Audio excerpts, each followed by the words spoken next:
Kumpulkan semua santri. Allahu Akbar.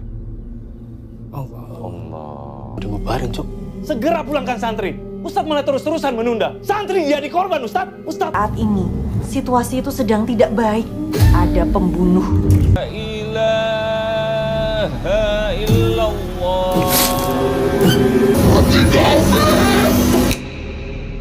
Amarah.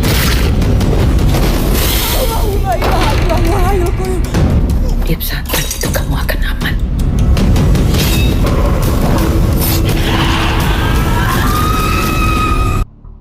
Latar belakang Banyuwangi pada akhir tahun 1990-an yang mencekam, diselimuti oleh aura ketidakpastian politik dan histeria massal, menjadi panggung bagi teror yang dipicu oleh fitnah. Di tengah pusaran kekacauan ini, kita diperkenalkan pada Satrio, Kevin Ardilova, seorang santri yang rajin di sebuah pondok pesantren, dan Anissa, Aurora Ribeiro, santriwati yang mulai sering mengalami penglihatan aneh tentang teror. Pesantren tersebut, yang seharusnya menjadi benteng ketenangan spiritual, dijaga oleh para pengajar seperti Kiai Ahmad, Ustadz Bagas, Aryo Wahab, dan Ustadz Ridwan, Teuku Rifnu Wikana. Kengerian yang sesungguhnya meletus dengan insiden yang menjadi pemicu utama alur cerita, insiden-insiden. Serangkaian pembunuhan brutal terhadap warga yang dituduh sebagai dukun santet mulai terjadi di luar dinding pesantren. Dilakukan oleh sekelompok orang bertopeng serba hitam yang bergerak sistematis. Teror ini segera merangsek ke dalam lingkungan pesantren. Awalnya, beberapa guru dan santri dilaporkan menghilang atau ditemukan tewas secara misterius, menimbulkan rumor bahwa santet telah menjangkiti pondok suci tersebut. Satrio terkejut ketika ia menyaksikan 4 gurunya menjadi korban pembantaian yang dituduh sebagai dukun santet. Anissa semakin sering melihat penampakan gaib dan kejadian janggal, seolah alam memberinya peringatan. Kematian-kematian tak wajar ini memecah belah para ustadz. Ustadz Bagas menyerukan kewaspadaan, sementara Ustadz Ridwan tampak mencoba meredam situasi dengan terlalu tenang, memicu gesekan di antara mereka. Misi penyelidikan Satrio dimulai setelah ia tidak sengaja mendengar percakapan Anissa dan Nurul, Kanesha Yusuf, yang membahas kejanggalan di pesantren. Didorong oleh kekhawatiran dan rasa ingin tahu, Satrio memutuskan untuk mencari tahu siapa dalang di balik teror sistematis ini. Ia mencoba mengumpulkan informasi tentang guru-guru yang hilang, namun usahanya sering terhalang oleh para petinggi pesantren, terutama oleh Ustadz Ridwan, yang selalu tampak ingin menjaga ketenangan di tengah badai. Satrio mulai mencurigai bahwa pembunuhan ini bukan sekadar ulah massa yang lepas kendali, melainkan ada kekuatan terorganisir, baik manusiawi maupun supranatural, yang mengarahkannya. Dalam penyelidikan awalnya, Satrio menemukan sebuah dokumen atau potongan berita yang mengisyaratkan bahwa kekerasan ini terkait dengan dendam masa lalu di Banyuwangi, meletakkan dasar bagi pengungkapan rahasia keluarganya. Konflik internal di pesantren memuncak. Sementara Satrio mulai mencari tahu tentang kabar pembantaian massal di luar, Anissa menyaksikan dengan ngeri temannya, Nurul, meninggal secara tragis dan mengerikan. Sebuah insiden yang menunjukkan bahwa teror tersebut juga melibatkan unsur mistis yang brutal.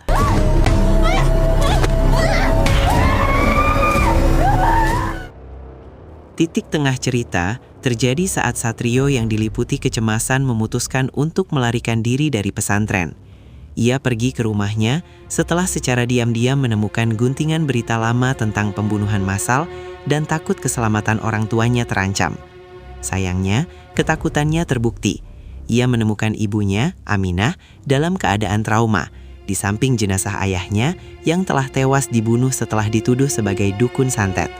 Momen ini menjadi titik balik emosional dan naratif, bukan hanya tentang bertahan hidup di pesantren, tetapi kini tentang membalas dendam dan mengungkap kebenaran di balik kematian ayahnya.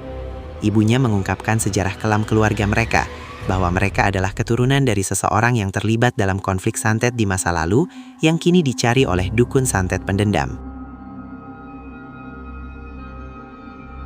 Titik terendah All is Lost terjadi ketika Satrio kembali ke pesantren.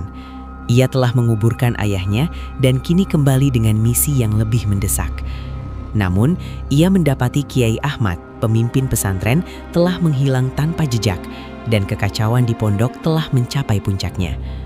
Guru-guru lain, termasuk Ustadz Bagas dan Ustadz Samir, tampak putus asa dalam menghadapi histeria yang merajalela dan kelompok bertopeng yang semakin berani menyerang di dalam komplek pesantren. Rasa kehilangan dan bahaya yang mengintai ibunya membuat Satrio merasa sendirian karena ia tidak bisa lagi mempercayai otoritas manapun di pesantren. Ia teringat akan sikap misterius Ustadz Ridwan dan potongan dialog yang ia dengar sebelumnya menumbuhkan kecurigaan bahwa dalam kemanusiaan di balik kekacauan ini mungkin adalah orang yang paling dekat. Aksi puncak terjadi ketika Satrio secara terbuka menghadapi Ustadz Ridwan, menuduhnya sebagai dalang kemanusiaan yang sebenarnya. Ustadz Ridwan yang karakternya memiliki plot twist besar, akhirnya menunjukkan wajah aslinya. Terungkap bahwa ia tidak hanya menggunakan massa yang termakan fitnah, tetapi ia juga mungkin telah bersekutu atau memanipulasi dukun santet pendendam yang mengincar keluarga Satrio, menjadikannya pion dalam permainan kekuasaan yang lebih besar. Resolusi masalah terjadi dalam momen krusial pengungkapan. Satrio berhasil mengungkap bukti kejahatan Ustadz Ridwan di hadapan publik, mungkin melalui pengakuan paksa atau penemuan bukti fisik. Dengan kekalahan Ustadz Ridwan dan terhentinya teror gaib, kekacauan fisik di pesantren mereda. Masalah inti, fitnah, teror, dan dalang manusia berhasil diatasi. Pesantren dan desa diliputi ketenangan yang rapuh. Film berakhir dengan nuansa melankolis dan reflektif. Satrio dan Anissa, meskipun selamat, harus hidup dengan trauma mendalam. Kesimpulan film ini bukan hanya tentang mengalahkan hantu atau penyihir, tetapi tentang bahaya yang jauh lebih mengerikan. Bagaimana ketakutan, rumor, dan stigma sosial dapat dimanfaatkan oleh kepentingan pribadi Ustadz Ridwan untuk memicu kekerasan massal terhadap orang yang tidak bersalah, bahkan di tempat yang dianggap suci. Film ini menutup kisah dengan meninggalkan pesan bahwa horor yang sesungguhnya berasal dari kegilaan dunia nyata dan trauma sejarah yang tak terungkap. Aku